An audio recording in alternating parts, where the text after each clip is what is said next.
हरिः ओम् हरिः ओम्। गुरुब्रह्मा गुरुर्विष्णु गुरुर्देवो महेश्वरः गुरुः साक्षात् परं ब्रह्म तस्मै श्री गुरवे नमः।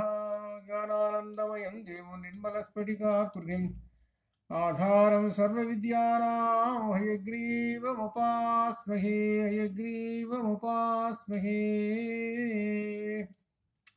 नारायणसमारम्भां व्यासशङ्करमध्यमाम् अस्मदाचार्यपर्यन्तां वन्दे गुरुपरम्परां। व्यासं वसिष्ठनप्तारं शक्तेः पौत्रमकल्मषम् पराशरात्मजं वन्दे सुखतातं तपोनिधिं। व्यासाय विष्णुरूपाय व्यासरूपाय विष्णवे नमो वै ब्रह्मनिधये वासिष्ठाय नमो नमः। ॐ श्रुतिस्मृतिपुराणानाम् आलयं करुणालयं नमामि भगवत्पादं शङ्करं लोकशङ्करम्। पुरदिन्दुविकासमन्दहासास्मरदिन्दीवरलोचनाभिरामाम् अरविन्दसमानसुन्दरास्याम् अरविन्दासनसुन्दरीम् उपासे शारदा शारदां भोजवदना वदनाम्बुजे सर्वदा सर्वदा अस्माकं सन्निधिं क्रियातु सन्निधिं क्रियातु। ओम मौनव्याख्या प्रकटित परब्रह्मतत्त्वं युवानं वर्षिष्ठान्ते वसदृषिगणैरावृतं ब्रह्मनिष्ठैः आचार्येन्द्रं करकलितवदनं चिन्मुद्रमानन्दमूर्तिं स्वात्मा रामं मुदितवदनं दक्षिणामूर्तिमीडे। विश्वन्दर्पणदृश्यमाननगरी तुल्यं निजान्तर्गतं पश्यन्नात्मनिमायया बहिरिवोद्भूतं यथा निद्रया यः साक्षात् कुरुते प्रबोधसमये स्वात्मानमेवाद्वयम् तस्मै श्री गुरुमूर्तये नमः। इदं श्री दक्षिणामूर्तये। बीजस्यान्तरिवाङ्करो जगदिदं प्राङ्निर्विकल्पं पुनः मायाकल्पितदेशकालकलना वैचित्र्यचित्रीकृतं मायावीव विजृम्भयत्यविमहायोगीव यस्वेच्छया तस्मै श्री गुरुमूर्तये नमः। इदं श्री दक्षिणामूर्तये। नानाच्छिद्रघटोदरस्थितिमहादीपप्रभाभास्वरं ज्ञानं यस्य द्विचक्षुरादिकरणद्वारा बहिस्पन्दते जानामीति तमेव भान्तमनुभात्येतत्समस्तं जगत् तस्मै श्री गुरुमूर्तये नमः। इदं श्री दक्षिणामूर्तये। ओं नमः प्रणवार्धाय शुद्धज्ञानैकमूर्तये निर्मलाय प्रसन्नाय दक्षिणामूर्तये नमः। ओं ब्रह्मसूत्रभाष्य अध्ययनं वयं करिष्यामहे। अतः लोकवत्तु लीला कैवल्यम् इति सूत्रे परमात्मनः जगत्सृष्टिः केवलं लीला कैवल्यम्। अत्र जगत्सृष्टिसमये सुखदुःखानि सुखदुःखान् अनुगृह्णाति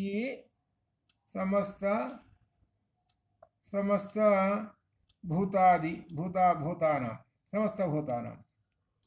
इति वैषम्यनैर्घृण्याधिकरणे परमात्मनः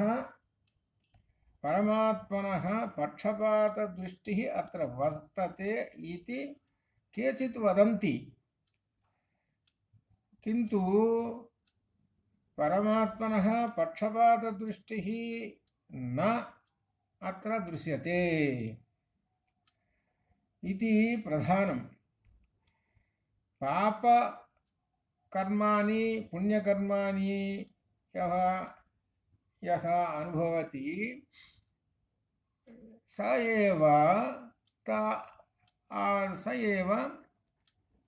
एव जन्मानि అనుభవతి. ఇక్కడ చెప్పేది ఏమిటంటే పరమాత్మ కేవలం జగత్ సృష్టి అనేటువంటిది ఆయనకు లీల మాత్రమే. అది 21 అవతారాలు ఉదాహరణగా చెప్పుకున్నాం.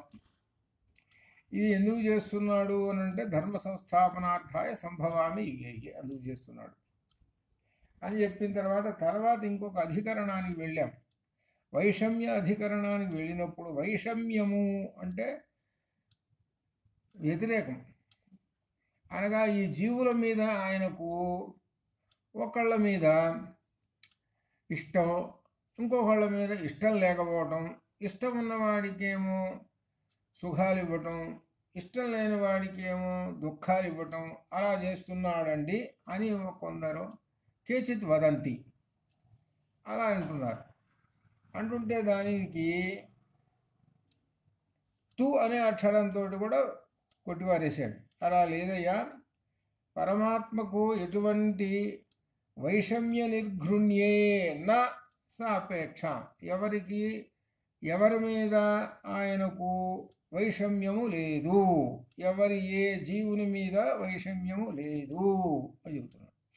మరి ఎలా వస్తున్నారయ్యా? కొంతమందికి ఏమో సుఖాలు, కొంతమంది దుఃఖాలు, ఇటు రకరకాలనంటే వాళ్ళు చేసుకున్నటువంటి ఎవరు చేసుకున్న పుణ్య పాప కర్మలను బట్టి వాళ్ళు ఆయా జన్మాని అనుభవంతి. ఎవరు చేసుకున్నటువంటి ఆ పాప పుణ్య కర్మలను అంటే సుకృతవు దుష్కృతవు చ, సుకృత దుష్కృతములు అనేటువంటి కర్మలను అనుసరించి వాళ్లకు ఆ జన్మలు, ఆ సుఖ దుఃఖాలు అవి లభిస్తున్నాయి. వాళ్ళు చేసుకున్నవే కానీ నేను మాత్రము కాదు, నేను అందరి యందు సమదృష్టి కలవాడనే. అందుకనే గీతలో ఏం చెప్పాడనమాట, ఎవరి పాపాన్ని నేను తీసుకోవటం లేదు, ఎవరి పుణ్యాన్ని నేను తీసుకోవటం లేదు, ఎవరి కర్మలను బట్టి వాళ్లకు ఆయా జన్మలు సిద్ధిస్తున్నాయి, వాళ్లే ఏర్పాటు చేసుకుంటున్నారు, నేను కేవలం సాక్షి మాత్రమే అని చెప్పాడు. అదే ఇక్కడ పూర్వపక్షం చేసేటువంటి దానిలో అంటున్నారన్నమాట. పూర్వపక్షం కొంతమందికి సుఖాలు, కొంతమంది దుఃఖాలు అంటే వైషమ్యం ఉంది కదండి అని అంటే ఆయనకు ఎటువంటి వైషమ్యము లేదండి అని చెబుతున్నాడు. ఆయనకు ఎటువంటి అధిక వైషమ్యము లేదు, ఎవరి కర్మలను బట్టి వాళ్ళకే జన్మలు అని చెబుతున్నాడు. అందుకనే ఈ ఉపనిషత్తులో కూడా ఈ బృహదారణ్యకోపనిషత్తులో యథాకారి యథాచారి తథా భవతి, అది యథాకారి యథాచారి తథా భవతి. జీవుడు ఏ విధంగా తన స్వభావంతో చరిస్తూ ఏ విధంగా జీవనం చేస్తూ ఉన్నాడో ఆ కర్మను అనుసరించే సాధుకారి సాధుర్భవతి. ఏ విధంగా అయితే కర్మ చేస్తూ అనగా సాధుకర్మ అసాధుకర్మ, పాపకారి పాపోభవతి, సాధుకారి సాధుర్భవతి, పుణ్య పుణ్యేన కర్మణ భవతి, పాప పాపేన అత్ర ఏమ విధేన కర్మాణి అనుభవంతి. ఈ విధంగా వాడు పాపం చేసుకుంటే పాపకర్మ వలన ఆ పాప జీవత్వము, అలానే సుఖం చేసుకుంటే సుఖం వల్ల ఉన్నతమైనటువంటి జీవి, ఇలా ఈ విధంగా వాడు చేసుకునేటువంటిదే కానీ జీవుడు చేసుకునేటువంటిదే కానీ పరమాత్మ కేవలం సాక్షీభూతమేను అని తేల్చి చెప్పేసేసాడు బృహదారణ్యకోపనిషత్తులో. కాబట్టి జీవుని చేసుకుంటున్నాడు అంతేగాని ఈయన మాత్రం చేయడు. ఈయన మాత్రం అందరి ఎదుట సమం పశ్యతి, సమం సర్వేషు తిష్టంతం మహేశ్వరం అని కూడా చెప్పాడు. అందుకనే విద్యా వినయ సంపన్నే బ్రాహ్మణే గవిహస్తిని సునిచైవ స్వపాకేచ పండితా సమదర్శిన అన్నారు. పండితా అంటే బ్రహ్మజ్ఞానులు, బ్రహ్మజ్ఞానులు అంటే పండితా అంటే బ్రహ్మజ్ఞానులు, ఆ బ్రహ్మజ్ఞానులు పండితా బ్రహ్మజ్ఞానులు సమదర్శిన సమదర్శనంతో ఉంటారు. అనగా ఒకరి యందు ఎక్కువ ఒకరి యందు తక్కువ అనగా వాళ్ళ యొక్క దృష్టి అభిమానం అనేటువంటిది ఉండదు. చండాలుడి యందును పరమాత్మను దర్శనం చేసుకుంటాడు, అలానే విద్యా వినయ సంపన్నమైనటువంటి వాటి దగ్గర పరమాత్మను దర్శనం చేసుకుంటాడు. దానికి ఉదాహరణలో కూడా కొన్ని కొన్ని చెప్పుకుంటూ వచ్చాడు. ఇలా పండితుడు అనగా బ్రహ్మవేత్త అని ఇక్కడ అర్థం. ఆ బ్రహ్మవేత్త అన్ని చోట్ల కూడా సమంగా చూస్తుంటాడు. ఒకటి ఎక్కువ తక్కువ లేదు, సమంగా చూస్తుంటాడు. ఆ విధంగానే ఆ పరమాత్మ అన్నిటినీ సమంగా చూస్తుంటాడు. ఆయనకి ఎటువంటి పక్షపాతం లేదు అని కూడా చెప్పాడు. ఆ విషయమే కౌశీతికి బ్రాహ్మణంలో కూడా ఏష హి ఏవ సాధు కర్మ కారయతి యమేభ్యో లోకేభ్యో ఉన్మినిషత ఏషవు ఏవ సాధు కర్మ కారయతం యమధో నినీషతే. ఎవరైతే పుణ్యకర్మలు చేస్తారో వారికి ఉత్తమ లోకాలు, ఎవరైతే పాపకర్మలు చేస్తుంటారో వాళ్ళకి అధోలోకాలు ఇవి సంప్రాప్తిస్తూ ఉంటుంటాయి. ఇవి చెబుతున్నారు. కాబట్టి పుణ్యకర్మలు పాపకర్మలు, ఈ పుణ్యకర్మలు పాపకర్మలు చేసేటువంటి వాళ్ళు వీళ్ళు ఈ విధంగా ఉంటారు. అందుకనే మనం చేసేటువంటి దాన్ని, అందుకనే మనకు చెప్పినటువంటి విశేషాలు. అందుకనే వేదం చెప్పింది ఏమిటి? కర్తవ్యములు చేయటము, లక్షణాలు ఇవన్నీ కూడా శాస్త్రమును అనుసరించి చేయటము.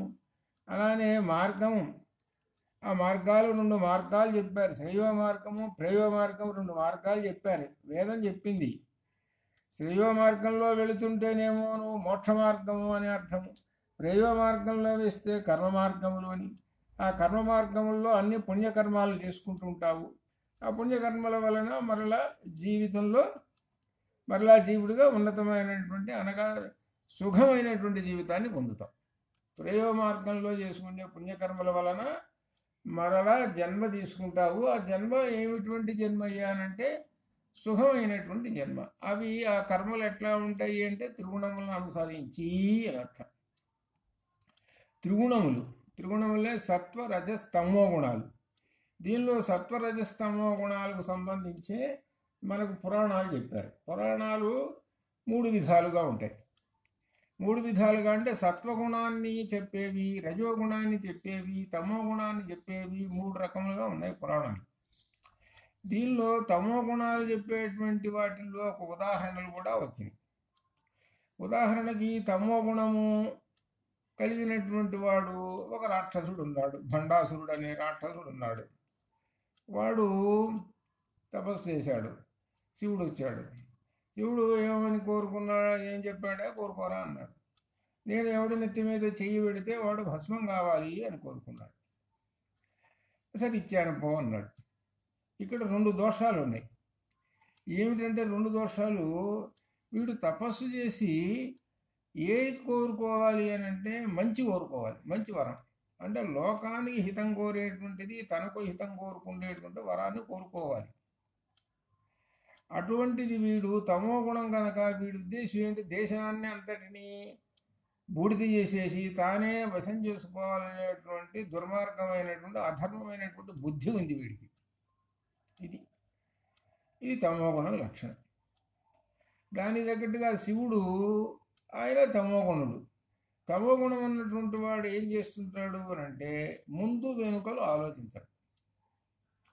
తమోగుణం ఉండేటువంటి వాడి లక్షణం ఏంటంటే పొగిడితే నువ్వు ఇంద్రుడివి చంద్రుడివి, నీ అంతటి వాడు లేడు అని ఈ విధంగా పొగిడేసేస్తే వాడు తమోగుణం ఉన్నటువంటి వాడు ఏం చేస్తాడు, తబ్బి ఉబ్బిబ్బయి చాలా బాగా ఉంది, నీకేం కావాలరా అని అంటాడు.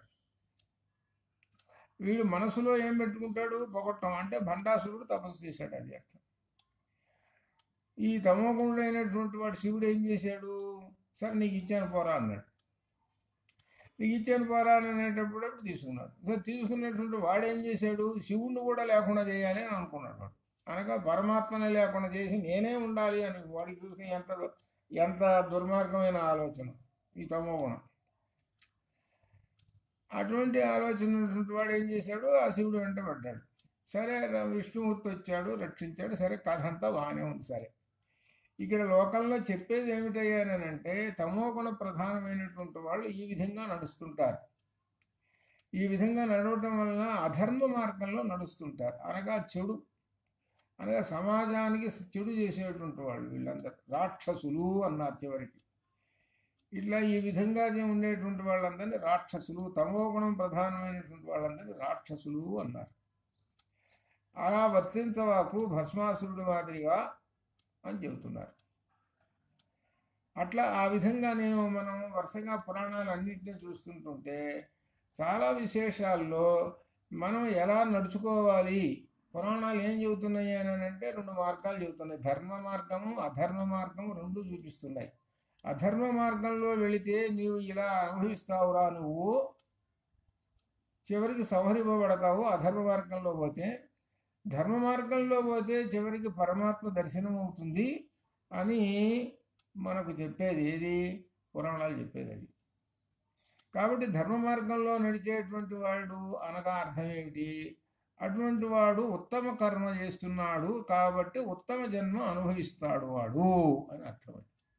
అధర్మ మార్గంలో వెళ్ళేటువంటి వాడు అధమ జన్మని అనగా వాడు రాక్షస కృత్యాలు చేసేటువంటి వాడు, అటువంటి ఏ జంతు జన్మల్లోనో దేనికో వెళ్ళిపోతాడు వాడు.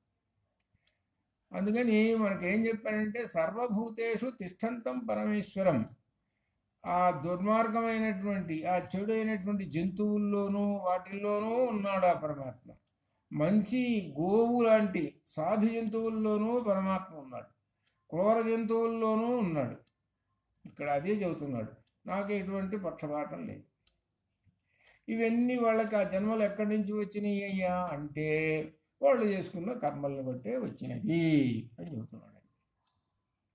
అట్లా ఈ విధంగా చెబుతూ భగవద్గీతలో ఉన్నటువంటి 4వ అధ్యాయంలో ఏ యథా మాం ప్రపద్యంతే తాన్ తథైవ భజామ్యహం మమ వర్త్మానువర్తంతే మనుష్య పార్థ సర్వశః సమోహం సర్వభూతేషు నమే ద్వేష్యోస్తి న ప్రియః ఏ భజంతి తు మాం భక్త్యా మయితే తేషు చాపి అహం న కర్తృత్వం న కర్మాణి లోకస్య సృజతి ప్రభుః న కర్మఫల సంయోగం స్వభావస్తు ప్రవర్తతే నాదత్తే కస్యచిత్ విభాగం నచైవ సుకృతం విభుః అజ్ఞానేన ఆవృతం జ్ఞానం తేన ముహ్యంతి జంతవః.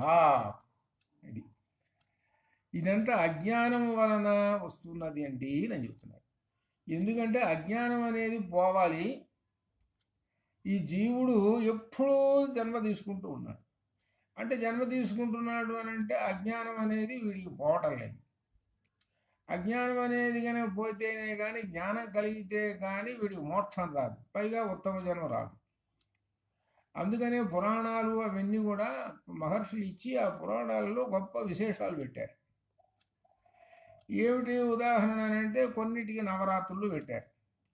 గణపతి నవరాత్రులు అన్నారు, అలానే అమ్మవారి నవరాత్రులు అన్నారు. ఏమిటి నవరాత్రులు అనంటే నవ అంటే 9, రాత్రి నైట్ 9 రాత్రులు అని అర్థం.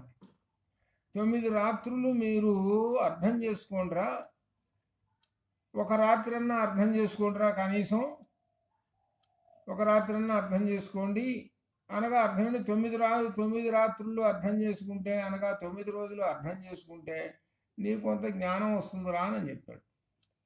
రాత్రి అన్నావు ఏమిటంటే రాత్రి పగలనకుండా డేస్ పెడితే సరిపోతుంది. 9 days, ఇంగ్లీష్లో చివరికి 9 nights అంటారు, 9 days అంటుంటారు.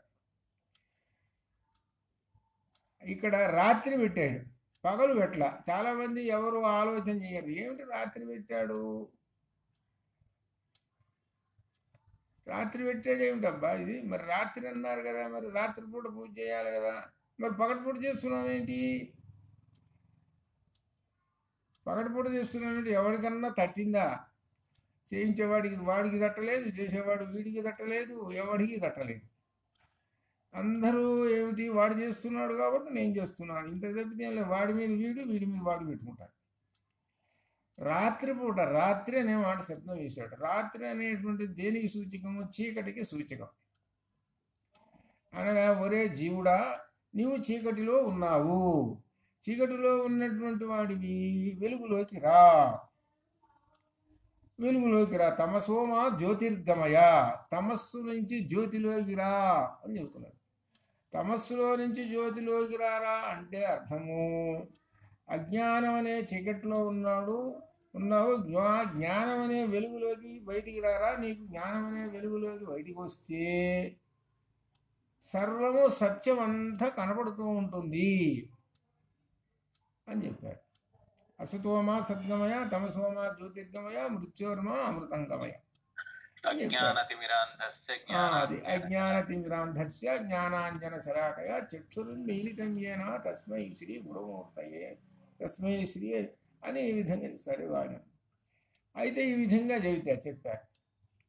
ఆ చెప్పినప్పుడు పోలికలు చెప్పుకుంటారు. మనం వెంటనే దీనిలో పట్టేస్తాం. రాత్రి అనేటప్పటికీ మనం పట్టేస్తాం. ఎందుకు బ్రహ్మసూత్ర భాషను చెప్పుకునేటువంటి వాళ్ళు ఏమిటి సర్పరజ్జు భ్రాంతి. సర్పరజ్జు భ్రాంతి ఎప్పుడు పడ్డాడు? రాత్రిపూట పడ్డాడు. వాడు పగలు పడలేదు. వాడు రాత్రిపూట వెళుతున్నాడు. ఆ చీకటి వెళుతుంటే దారిలో తాడు ఉన్నది. అసలు తాడును చూసి పాము అనుకున్నాడు. పాము అనుకొని ఏం చేశాడు?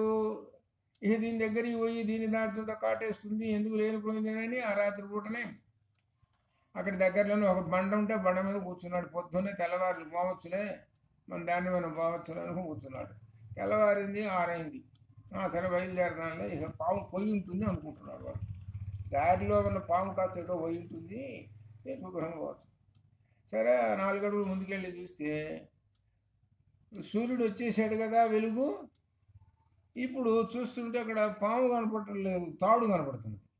అరే తాడే ఇక్కడ ఉంది, నేను పాము అనుకున్నానే, ఇప్పుడు తాడే ఇది ఇక్కడ ఉంది. ఎట్లా అనుకున్నాడు తాడని?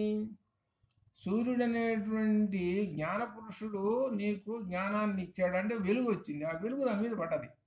వెలుగు పడేటప్పటికల్లా నీ కళ్ళు పనిచేసినాయి, సత్యం ఏంటో తెలుసుకున్నారు. ఆ వెలుగు జ్ఞానం అనే జ్యోతి ఎప్పుడైతే కలిగిందో అప్పుడు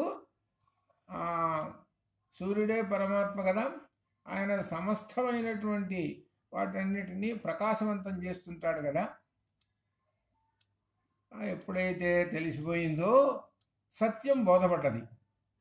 ఒరే పొరపాటు పడ్డానురా, నేను సర్పం అనేటువంటి దాన్ని ఆరోపించుకున్నాను. సహజంగా సర్పం అంటే పాము. ఆ పాము లక్షణాలు ఎట్లయితే ఉన్నాయో అట్టనే ఈ తాడుకు ఉన్నాయి. ఆ సర్పం పాము అంటే భయపడతాము కాబట్టి భయపడ్డానురా. ఇప్పుడు నిజం తెలిసిపోయింది. నిజం ఎట్లా తెలిసిపోయింది నీకు? నీకు జ్ఞానం అనే వెలుగు నీలో ప్రసరించింది కాబట్టి, జ్ఞానం అనేటువంటిది కాబట్టి సత్యాన్ని తెలుసుకున్నాను అనగా దీన్ని మనం సత్యం అనేటువంటి దాన్ని ఏమని చెబుతాము? వివేకము అవివేకము. వివేకం అంటే జ్ఞానం, అవివేకం అని అంటేనేమో అజ్ఞానం. ఇదే వివేక చూడమణిలో చెప్పేది. కాబట్టి ఈ 9 రోజులైనా కూర్చొని నీవు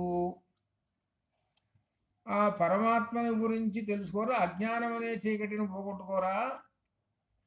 నీకు మొట్టమొదట దేవుళ్ళల్లో గణపతి దేవుణ్ణి ఆరాధిస్తారు. గణపతి సాక్షాత్తు పరమాత్మ స్వరూపమైన. ముందు మొట్టమొదట గణపతిని గురించి తెలుసుకోరా. ఆ గణపతిని గురించి తెలుసుకున్నటువంటి మంత్రాలు ఉన్నాయి. ఆ మంత్రాలు గణపతి శీర్ష మంత్రం. దానిలో త్వం ప్రత్యక్షం బ్రహ్మాసి త్వామేవం ప్రత్యక్షం బ్రహ్మ వదిష్యామి అనే విధంగా చెప్పుకుంటూ వచ్చారు. త్వం సాక్షాత్ కర్తాసి అని చెప్పాడు. సాక్షాత్తుగా నువ్వు కర్త, సృష్టికర్తవు నీవేను. త్వం భూమిరాపో అనలో వాయు అని చెప్పారు. నీవే పంచభూతాలవు అని చెప్పారు. మరి పంచభూతాలు ఎవరు? పరమాత్మ కదా. అలా పరమాత్మకు ఉన్న లక్షణాలన్నీ కూడా గణపతి శీర్ష మంత్రంలో, గణపతికి ఇది పరమాత్మ యొక్క లక్షణాలన్నీ కూడా ఈ శీర్ష మంత్రంలో గణపతికి చెప్పేశారు. గణపతే పరమాత్మయ్య అని చెప్పారు. అటువంటి గణపతిని సగుణ రూపంలో, మనకు సాకార రూపంలో ఒక బొమ్మను తయారు చేసి దానికి అర్థవంతమైనటువంటి అర్థాన్ని కల్పించి మూలాధారోసి, నువ్వు మూలాధారంలో ఉన్నావు. ఆధారం అంటే పై వాటి అన్నిటినీ మోస్తున్నాడు. పైనున్న శిరస్సుని, ఆ కంఠాన్ని, తర్వాత వక్షస్థలం, ఉదరం, వీటన్నిటినీ బరువు, ఈ బరువంతా మోస్తున్నాడు. ఈ బరువంతా మోస్తున్నాడు కాబట్టి ఆయన ఇదిగో మరి ఈ శరీరం నిలబడ్డది అని భౌతికంగా. అదే తత్వపరంగా ఏమిటయ్యానంటే ఈయన మూలాధార చక్రంలో ఉండి పై చక్రాలన్నింటినీ కూడా మోస్తున్నాడు. ఆ మోస్తున్నాడు కాబట్టి ఈ సాధకుడు ఒక్కొక్క చక్రాన్ని దాటుతూ చివరికి సహస్రారంలో ఉన్నట్టు అమ్మవారి దగ్గరికి పోయాడు. కాబట్టి మొట్టమొదటి మెట్టి ఎవరు? మూలాధారం. మూలాధారంలో ఉన్నది ఎవరు? హంసధ్వని భూషిధరహేరంబం అక్కడ చెప్పుకుంటూ వస్తాడనమాట. అదనమాట ఆ మూలాధారంలో ఉన్నటువంటి ఆ వినాయకుడు. ఆయన గట్టిగా స్ట్రాంగ్గా ఉన్నాడు కాబట్టి మొదటి మెట్టు స్ట్రాంగ్గా ఉంటే పై మెట్లు ఎక్కుతోగలుగుతాం. మొట్టమొదటి స్ట్రాంగ్గా లేకపోతే అసలు ఎక్కలేడు. కాబట్టి ఆ మొదటి మెట్టు చాలా బలవంతంగా ఉంది కాబట్టి, అనగా వినాయకుడు బాగా బరువు వస్తున్నాడు అనగా మనకు బాగా అండగా ఉన్నాడు, మనకు సర్వ విధాల స్ట్రాంగ్గా ఉన్నాడంటే అర్థం ఏమిటి? మనకు ఆ వినాయకుడు అండగా ఒక్కొక్క చక్రం ఎక్కుతుంటుంటే ఆయన అండగా ఉండి మనల్ని బాగా పోషిస్తూ ఉన్నాడు, మనల్ని పైకి పంపిస్తూ ఉన్నాడు, ఆయన కింద ఆధారం ఉంది. కాబట్టి అటువంటి వినాయకుడికి ఈ సాధకుడు మొట్టమొదటగా నమస్కారం చేసి అప్పుడు స్టార్ట్ చేస్తాడు తన యొక్క పైకి ఊర్ధ్వగతికి 7 చక్రాలు ఎక్కడానికి ప్రయత్నం చేస్తాడు. కాబట్టి వీటన్నిటికీ మూలం ప్రధాన ఆధారం ఎవరు? గణపతి. కాబట్టి ఆ గణపతిని తెలుసుకో. గణపతి ఎవరు? సాక్షాత్తుగా పరమాత్మయే. అనగా పరమాత్మ యొక్క అనుగ్రహం ఉంటేనే నువ్వేమైనా చేయగలుగుతావు అని అర్థం. ఆ పరమాత్మను తెలుసుకోరా అని. ఆ పరమాత్మని తెలుసుకోలేకపోతున్నావంటే అజ్ఞానంలో ఉండిపోయినావు నేను అర్థము. అనగా సర్పరజ్జు భ్రాంతిలో ఉండిపోయినావు నువ్వు. అనగా అజ్ఞానం అనే చీకటిలో ఉన్నావు. అజ్ఞానం అనే చీకటిలో నుంచి బయటికి రా. ఆ బయటికి వచ్చేస్తే అప్పుడు పరమాత్మ కనపడతాడు. పరమాత్మ కనపడితే అప్పుడు నీకు ఊర్ధ్వగతికి చేరుతావు, శ్రేయో మార్గంలో వెళ్ళిపోతుంటావు. కాబట్టి జీవుడు ఎప్పుడు చూసినా సరే ఎప్పుడు జన్మలు తీసుకోవటం ఇదే పనిలోనే. ఏం వచ్చే జన్మలో నీకు మానవ జన్మే వస్తుందో, జంతు జన్మే వస్తుందో, కీటక జన్మ వస్తుందో, నువ్వు ఎటువంటి కర్మలు చేస్తున్నావో ఏమిటో సంగతి నువ్వు పట్టించుకోవటం లేదు. కాబట్టి నీవేమిటి? కాబట్టి నీవు ఎవరో తెలుసుకోవాలి. నీవు ఒక జీవుడివి. ఆ జీవుడు నీ శరీరంలో ఉన్నాడు. నువ్వు కూర్చొని ఉంటే ఎలా ఉంటావు అంటే శ్రీచక్రం మాదిరిగా ఉంటావు. శ్రీచక్రంలో ఎన్ని ఉన్నాయి చక్రాలు? 9 చక్రాలు ఉన్నాయి. నవావరణలు 9 చక్రాలు ఉన్నాయి. అనగా మన శరీరము 9 చక్రములతో నిండి ఉంటుంది. ఆ 9 చక్రములలో జీవుడు ఉన్నాడు. ఆ 9 చక్రాలు జీవుడు ఉన్నాడు. కాబట్టి ఆ జీవుడిని నువ్వు తెలుసుకోరా. నీవు తెలుసుకోవడానికి నీవు అందుకనే ఏం చెప్పారు గీతలో? ఏం చెప్పాడనమాట? ఉద్ధరేత్ ఆత్మన ఆత్మానం నా ఆత్మానం అవసాదయేత్ ఆత్మైవ రిపుః బంధుః. నీ ఆత్మచేతనే నీవు తెలుసుకోవాలి. కాబట్టి నీ మనస్సును ఎటు దృష్టి పెట్టాలి అనంటే ఆ పరమాత్మ వైపు దృష్టి పెట్టాలి. ఆ పరమాత్మ వైపు దృష్టి పెట్టినప్పుడు నీకు అజ్ఞానం అనే చీకటి తొలగిపోతుంది. కాబట్టి నీవు ఆ ప్రయత్నం చేయరా. చీకటి నుంచి బయటికి రారా. చీకటి నుంచి వెలుగులోకి రా. చీకటిలో నుంచి వెలుగులోకి వస్తే అప్పుడు ఆ వెలుగు అనే పరమాత్మని దర్శనం చేసుకుంటావు అని చెబుతున్నారు. ఇంతటి అర్థం ఇంకా విశాలంగా ఉంటుంది. కాబట్టి ఈ నవరాత్రులు అనేటువంటిది ఏమిటయ్యానంటే అజ్ఞానం అనే చీకటిలో నుంచి జ్ఞానం అనే వెలుగులోకి రండి అని చెప్పటం. అది వీటి యొక్క అర్థం. అది అయితే ఇంతటి అర్థం ఎవరికి తెలిసింది అని అంటే ఎవరికి తెలియదు. ఇక్కడ మాకు అన్ని డ్యాన్సులు, రాత్రి ఏంటి టీవీలో వస్తుంది జబర్దస్త్ ఏదో ఈటీవీలో వస్తుంది. ఆ డ్యాన్సులు అవి ఇవి ఎగరటాలు ఏదో పెట్టారు. సరే ఒక 5 నిమిషాలు కూర్చొని సరే వచ్చేసాను నేను. సరే తర్వాత రాత్రి 10 దాకా ఎగిరారు. సరే ఇటువంటి రకరకాల ఇవన్నీ ఎవడి సుఖాన్ని వాడు తీర్చుకుంటుంటాడు. ఈ 9 రోజులను అడ్డం పెట్టుకొని ఎవడి సుఖాన్ని వాడు ఆనందాన్ని తీర్చుకుంటుంటాడు అనమాట. అది అట్లా అంటే అర్థం ఏమిటి, నీవు జ్ఞాన మార్గంలో వెళ్ళరా అని చెబితే నవరాత్రులు దానికి ఆపోజిట్గా వెళ్ళటం అనేటువంటిది వీడి పని. అదే అనమాట. అది ఇప్పుడు ఇప్పుడు జరుగుతున్నటువంటి అన్ని చోట్ల జరుగుతున్నటువంటిది. ఎప్పుడు వస్తుందా గణపతి ఉత్సవాలు, 25 లక్షలు ఖర్చు అవుతుందా, ఈ సంవత్సరం 30 లక్షల ఏమిటి అనేటువంటి లక్షలు పోగు చేయటం ప్రతి చోట ఇదే పని ఉంటుంది. కాబట్టి ఏంటి, జీవుడు ఆయన ఏడుస్తుంటాడు, ఎవరు, ఆ గణపతి. ఇంకా గమ్మత్తుగా ఉంటుంది ఇంకొకటి, ఆ మంత్రాలు చదువుతుండేటువంటి వాళ్ళు వస్తారు. నేను చాలాసార్లు చెప్పాను, అగజాన పద్మార్కం గజాన మహర్షి అనేక దంతం అనవాకండయ్యా, మీరు అనేక తమ్ అని చెప్పండి చేస్తే ప్రతివాడు అనేక దంతం అంటాడు. ఇక దాంతో ఆయన ఏడుస్తూ కూర్చుంటాడు. నాకు అసలు లేవురా దంతాలు, నాకు ఉన్నదే ఒక్క దంతంరా, అనేక దంతం అని చెబుతున్నావు ఏమిట్రా నీవు, అసలు నన్ను చూసావా లేదా నువ్వు? అది కాబట్టి అనేక దంతం అని అందరూ అంటున్నారండి, నేను కూడా అంటున్నానండి అంటాడు ఆ పంతులు గారు. గుళ్ళల్లోనూ అంతే, ఇళ్ళకు వచ్చినటువంటి సత్యనారాయణ సంవ్రతానికి ప్రతివాడు అనేక దంతం పెడతాడు. పెట్టేటప్పటికల్లా మొట్టమొదట బోణి వినాయకుడు ఏడుస్తూ కూర్చుంటాడు. వినాయకుడి యొక్క అనుగ్రహం ఉండాలి రానంటే వినాయకుడి యొక్క ఏడుపు చూస్తూ కూర్చోవటం. ఇది జరుగుతున్నది. మొన్న ఇక్కడ కూడా నేను చెప్పాను, అనేక దంతం మొదలుపెట్టాడు ఆయన. అనేక దంతం మొదలుపెట్టి నేను పెద్దగా రహస్యంగా చెప్పాను, అనేక దంతాలుగా ఇవే నీకు చెప్పాను రా చాలాసార్లు, మళ్ళీ చెబుతున్నాను ఇదిరా అని చెబితే నేను దగ్గర ఉంటే అప్పుడు సరిగ్గా చదువుతాడు. అనేక నేను లేదనుకో ఇక అనేక దంతం పెడతాడు.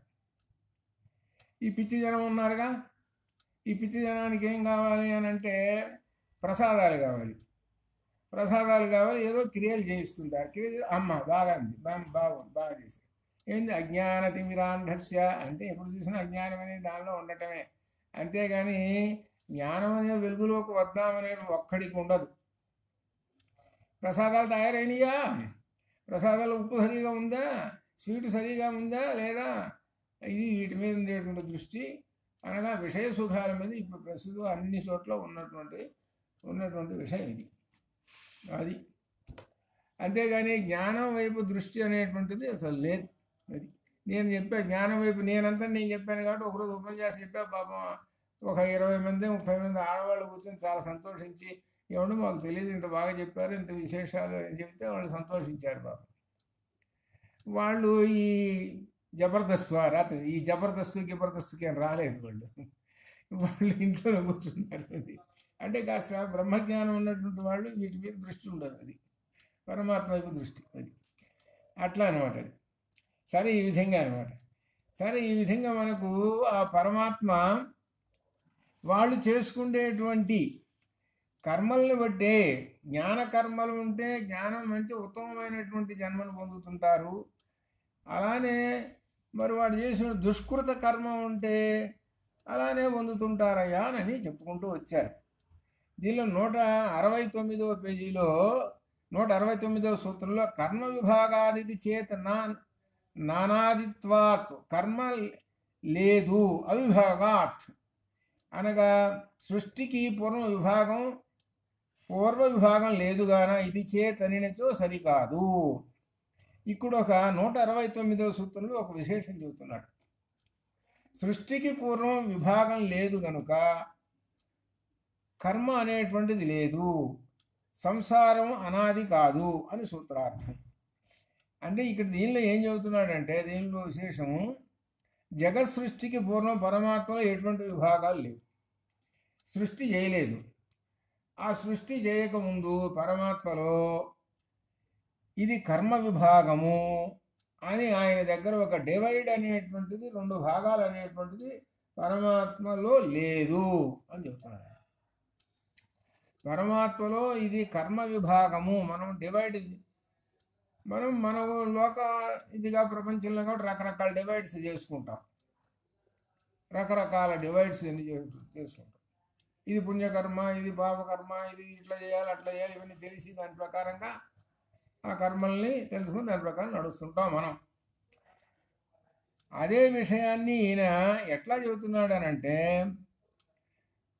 అవిభాగాత్, విభాగం అంటే భేదాలు, అవిభాగాత్ అంటే భేదములు లేవు.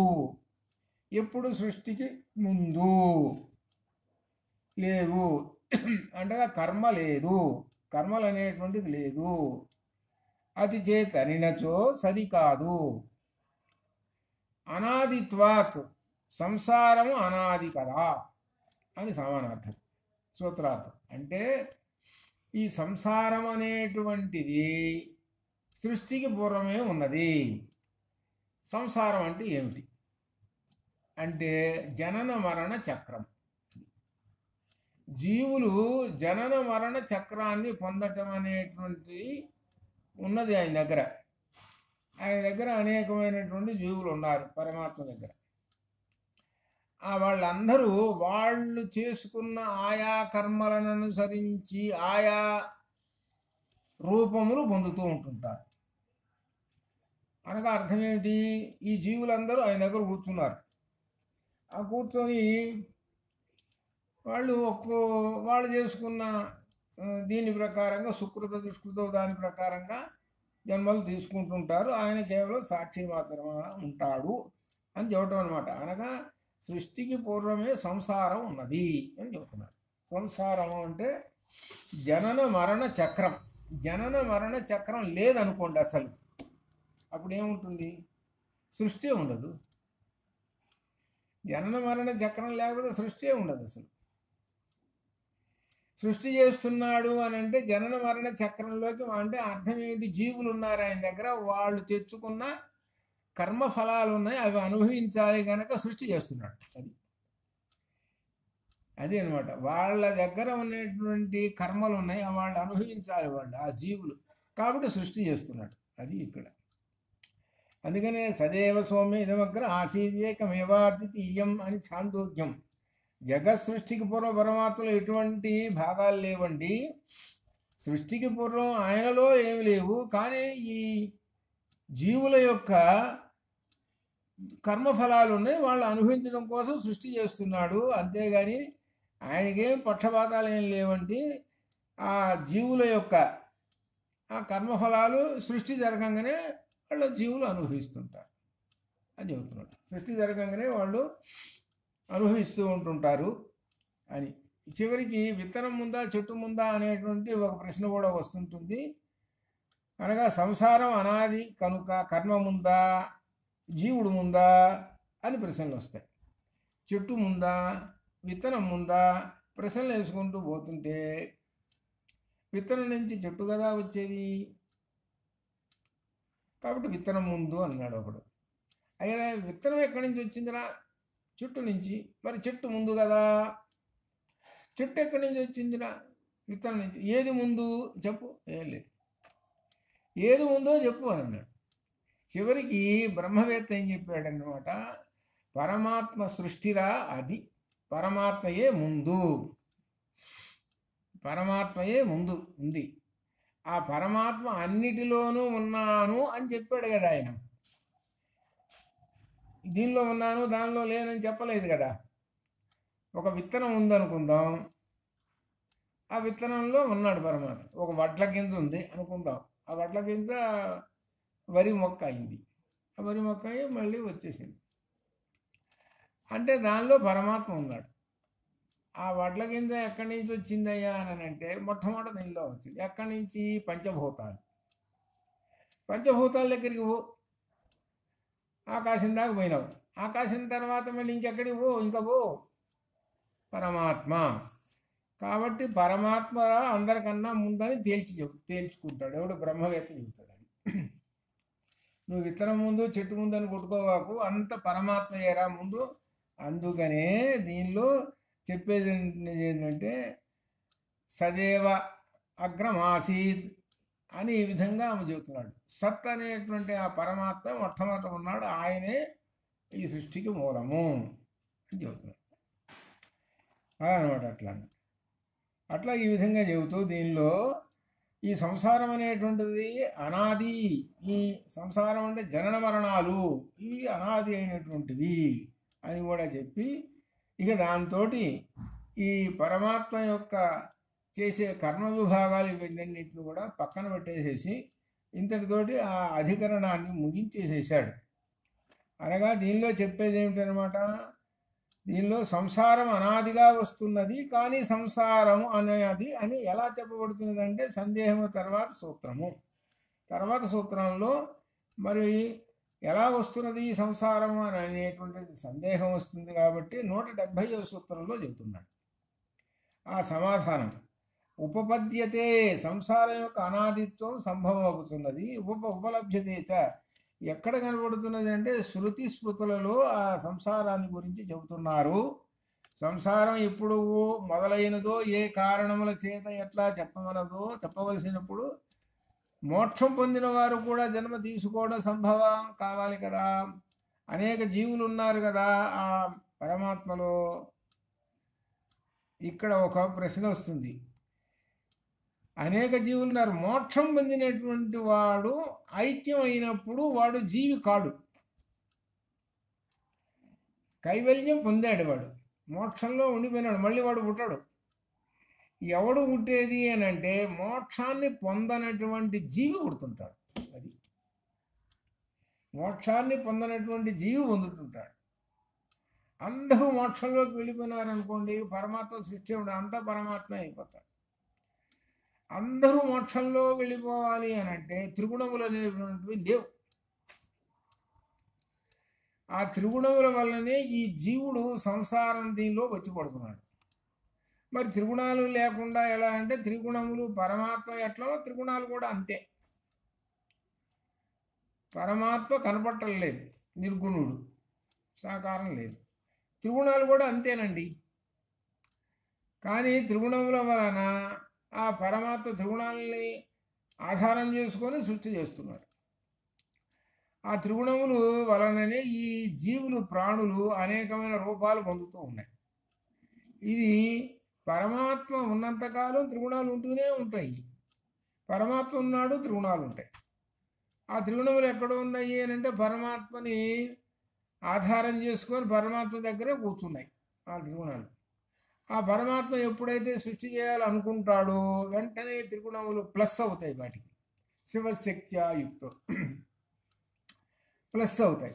ప్లస్ కాగానే జగత్ సృష్టి వచ్చేస్తుంది. ఆయన ఎప్పుడు అనుకుంటాడు, ఆయన దగ్గర ఉన్నటువంటి జీవులు ఉన్నారుగా, ఆ జీవులు ఇంకా మరలా తీసుకోవాలి, వీళ్ళు కర్మఫలాలు ఉన్నాయి కదా, సరే మిమ్మల్ని అందరినీ పంపించేస్తున్నాను సృష్టిలోకి అని అనుకుంటాడు. ఆ వెంటనే త్రిగుణాలు పనిచేస్తాయి.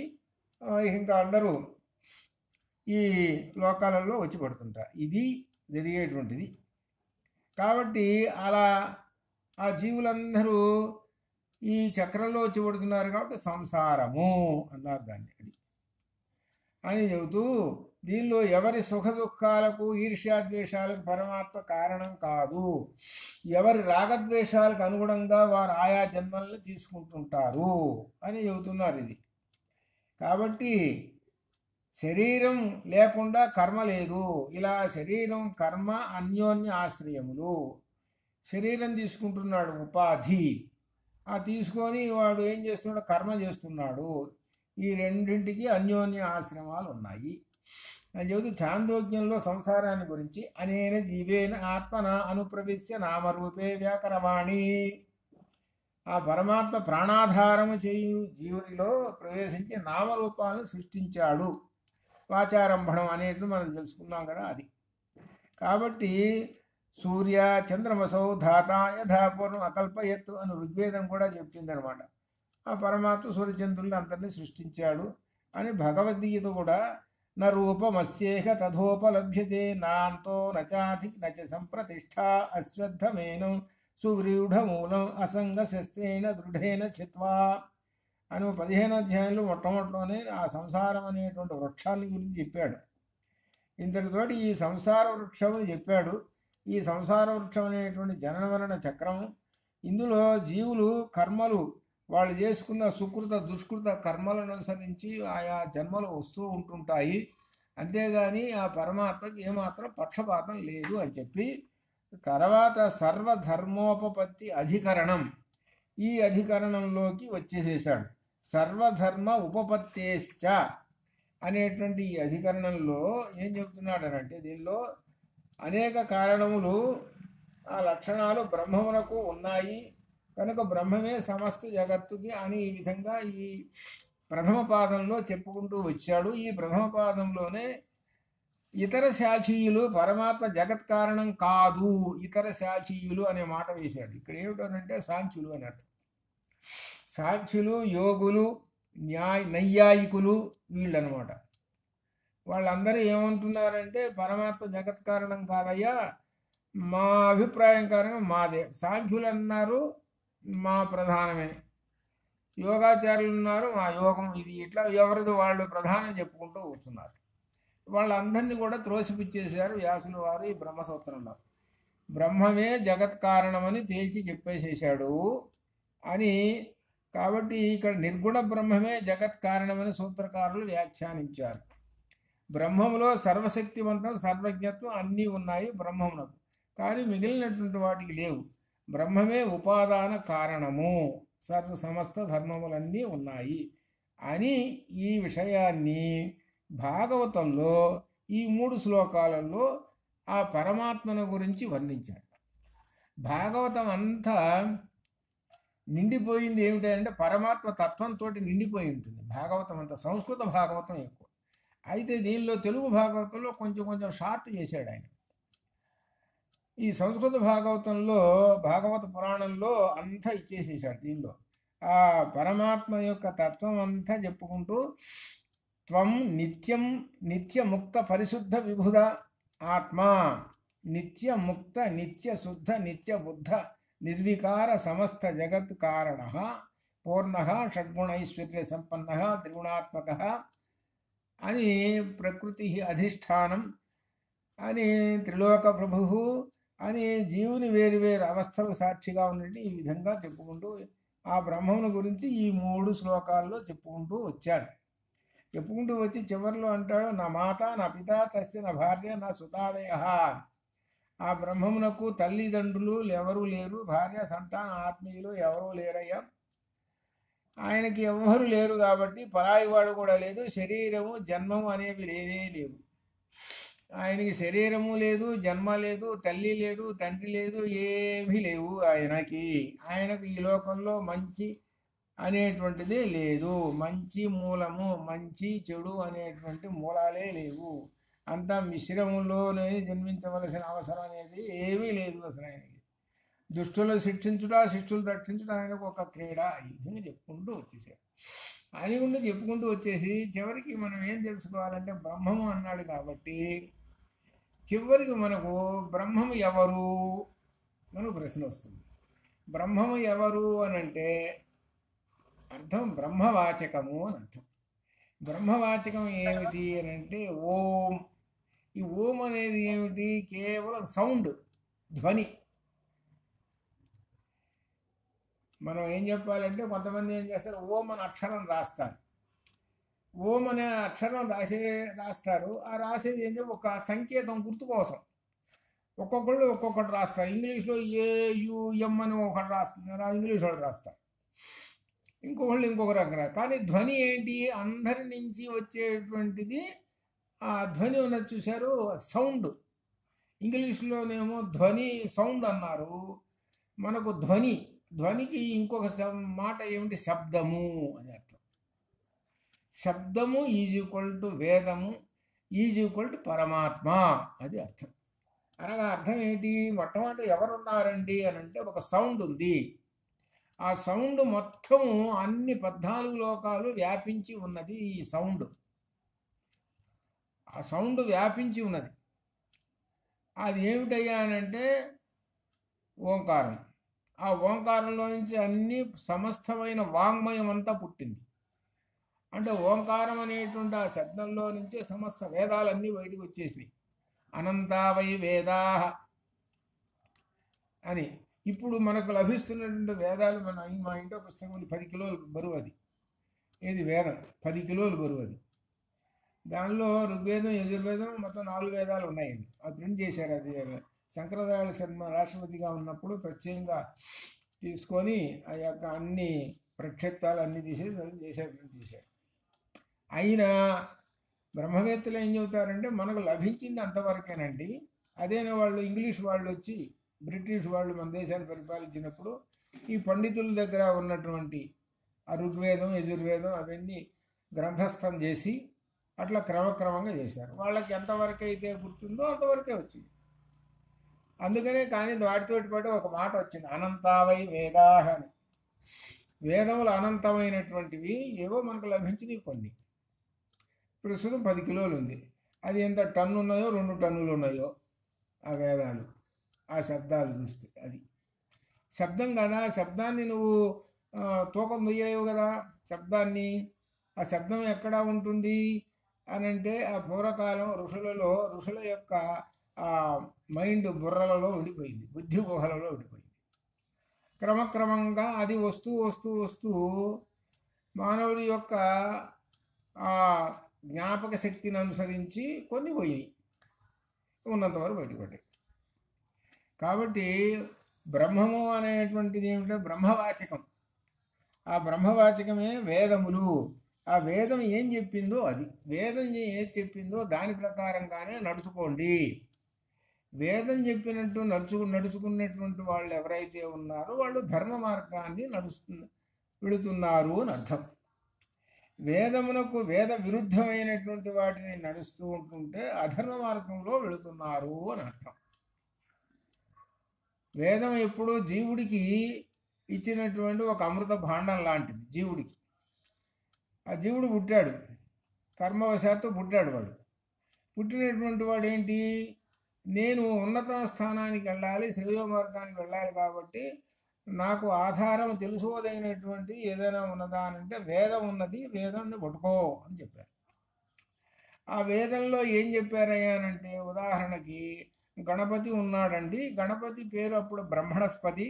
ఆ బ్రహ్మణస్పతిని మొట్టమొదట ఆరాధన చేసి ప్రాచీన కాలంలో వేదకాలంలో ఆ బ్రహ్మణస్పతి సంబంధించినటువంటి మంత్రాలన్నీ చదివి అప్పుడు వాళ్ళు ఆ కార్యక్రమాలు శుభకార్యములు చేసేవాళ్ళు.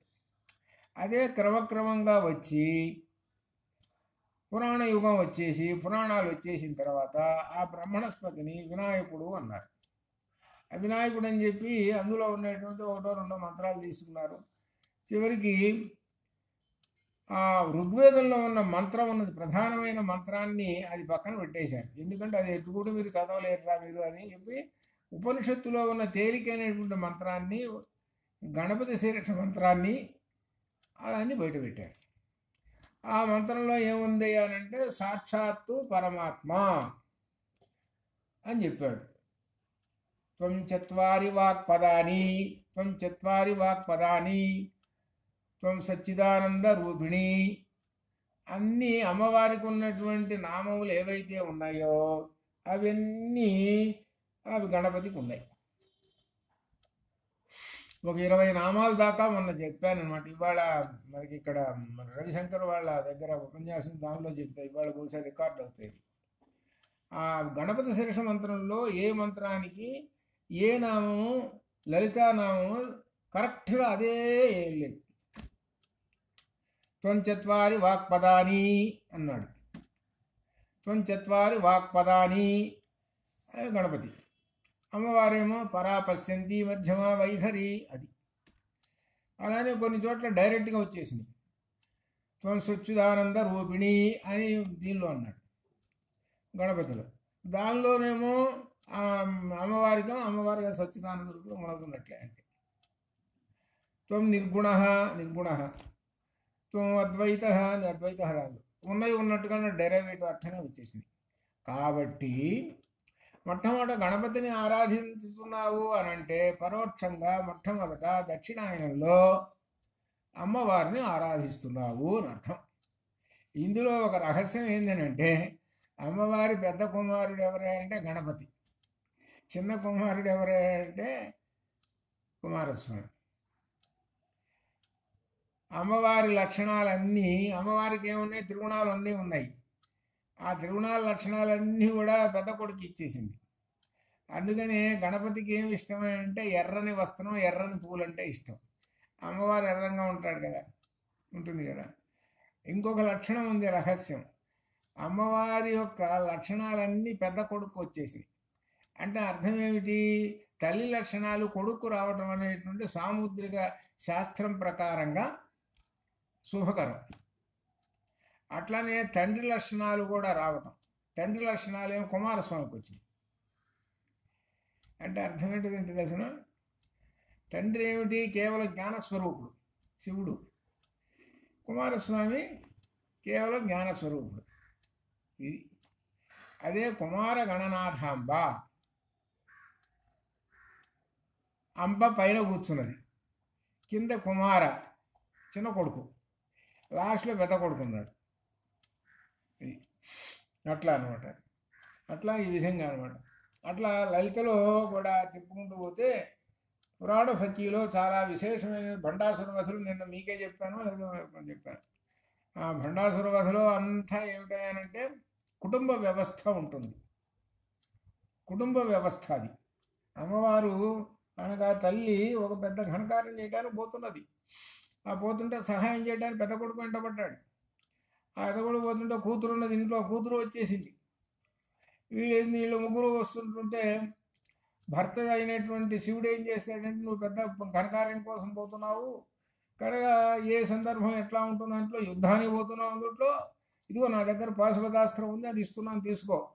ఏ సందర్భంలో ఎట్లా ఉంటుందో అందుట్లో యుద్ధం ఎవరు గెలుపుకోవటంలో ఎట్లా ఉంటాయో అని ఇచ్చాడు. అంటే అర్థం ఏమిటి? భార్య ఒక పెద్ద ఘనకార్యానికి ఏదో పని మీద బయలుదేరిందండి. బయలుదేరినప్పుడు అందరూ ఎట్లా సహాయం చేశారో అర్థమైందా? భర్త కూడా ఎలా సహాయం చేశాడో అర్థమైందా? సంతానం కూడా ఎలా సహాయం చేసిందో అర్థమైందా? ఇదంతా సమిష్టి కుటుంబం. వ్యష్టి కుటుంబం ఎట్లా ఉంటుంది? భార్య అనుకున్నది అనుకోండి, ఏమండి ఈ పని చేయాలి, ఈ ఘనకార్యం ఇది చేస్తే చాలా ఉపయోగం ఉన్నది అనుకో, ఏమో నాకు తెలీదు, నీకేం పని లేదు, మేలకుండా కూర్చోలేవు అని అంటాడు. అదొక టైప్. ఇంకొకడు పెద్ద కొడుకుంటాడు, ఏమ్మా నువ్వు మేలకుండా కూర్చోలేవా, ఎందుకు ఇవన్నీ తెచ్చుకోవడం, అట్లా ఇంట్లో. అంటే వ్యష్టి కుటుంబం. అంటే తల్లికి సహాయం చేద్దాం ఏమిటి, ఈ పనికి ఈ కార్యక్రమం ఏమిటి, మనము ఒక దీంట్లో పాల్గొందాము, ఇది ఒక మంచి సత్కార్యము ఇది అనేటువంటి భావం కాదు, తప్పించుకోవటం వ్యష్టి. ఈ వ్యష్టి లక్షణాలు బాగా ఈ ప్రస్తుత కాలంలో ఉన్నాయి. వ్యష్టి లక్షణాలు, ఎవరు చావు వాడు చావండ్రా అన్నట్టుగా ఉంటారు కుటుంబంలో ఉన్న 4-5. చూసుకోండి. అటువంటి వాళ్ళు సన్మార్గంలో ఎందుకుంటారు? ఏమీ ఉంటారు. మరలా జన్మలో జనన మరణ చక్రంలో అధోలోకంలో పోతారు, ఇంకంతే. అందుకనే లలితలో చెప్పేది ఏంటంటే, ఏం చెబుతున్నాడో తెలుసుకో. లలితలో పైకి ఉపదేశం ఒక లౌకిక జగత్తు చెబుతాడు, ఆ లోపల ఏమిటంటే తత్వశాస్త్రం చెబుతాడు, ఆ లోపల ఏం చెబుతాడు? ధర్మశాస్త్రం చెబుతాడు. ఇన్ని 3 విధాలుగా లలిత ఉంటుంది.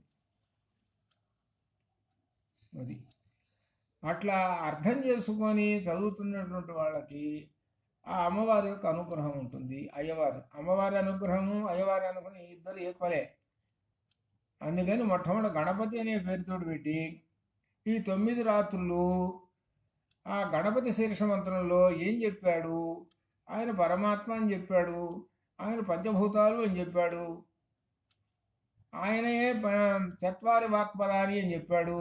ఇంత విశేషం ఉన్నది అని అంటే నేనేం తెలుసుకోలేకపోతున్నానే, తెలుసుకోవాలి అనేటువంటి ఉద్దేశంతో రోజు కాస్త 9 రోజులైనా తెలుసుకోరా, నువ్వు అసలు 9 చక్రాలు ఉన్నాయిరా నీలో, 9 చక్రాలు ఉంటే పోనీ ఒక్క చక్రం అన్న మేలుకుంటుంది, నీవు జ్ఞాన దృష్టి వైపు ఉంటావు కనుక ఆ పరమాత్మ అనుగ్రహం ఉంటుంది. ఎవరికైతే జ్ఞాన నిష్ఠ జ్ఞాన దృష్టి ఉంటుందో వాడికి పరమాత్మ అనుగ్రహం ఉంటుంది.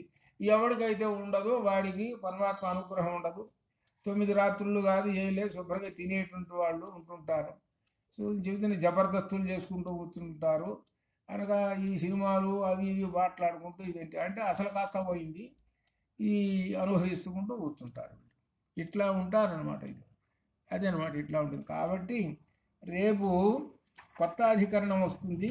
అయితే ఈ నడిమధ్య మరి ఇదేంటి దక్షిణామూర్తి, అది దక్షిణామూర్తి స్తోత్రం ఒకటి, తర్వాత 4 మహావాక్యాలు, ఈ 2 ఇంపార్టెంట్ దీనికి. అంటే వీటికి ప్లస్ అవుతాయి. అవి అర్థమైతే వీటికి జోడింపు జరుగుతుంది. ఏది మనం చెప్పుకుంటే బ్రహ్మసూత్రానికి అవి రెఫరెన్స్లు అవుతాయి. రెఫరెన్స్లు అయ్యి ఇంకొంచెం పటిష్టంగా వచ్చేస్తుంది అనమాట. 4 మహావాక్యాలు దక్షిణామూర్తి స్తోత్రం అదేనమాట. కాబట్టి దక్షిణామూర్తి స్తోత్రం చెప్పుకోవడానికి ఎప్పటి నుంచి మొదలు పెట్టాలి ఏమిటి అనేటువంటిది మీరు ఆలోచన చేసుకొని, మన రవిశంకర్ ఉన్నారు కదా, కాబట్టి ఎప్పటి నుంచి ఏమిటి అనేటువంటి దానికి సిద్ధమైతే అప్పుడు అయితే ఇది దక్షిణామూర్తి స్తోత్రం అనేటువంటిది పాఠం మాదిరిగా, ఉపన్యాసం కాకుండా పాఠం మాదిరిగా ప్రతి పదానికి ప్రతి పదార్థ తాత్పర్య విశేషాలతో వస్తుంది. అంటే క్లాస్ అంటే డైరెక్ట్గా మేము రఘువంశం చదువుతుంటుంటే గురువు గారి దగ్గర ప్రతి శ్లోకంలో అర్థము ఇదంతా క్రియాపదాలతో వస్తుంది, అట్లా వస్తుంది అన్నీ. ఎందుకంటే సమూలంగా అగ్రంగా చదువుకోవాలని, ఎందుకంటే అంత ఇంపార్టెంట్ అయింది దక్షిణామూర్తి స్తోత్రం.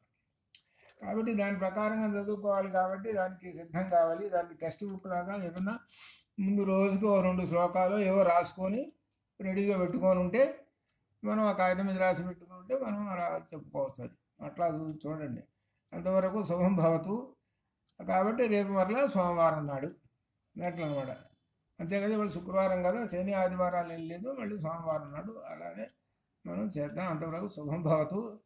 ఓం పూర్ణమదః పూర్ణమిదం పూర్ణాత్ పూర్ణముదచ్యతే పూర్ణస్య పూర్ణమాదాయ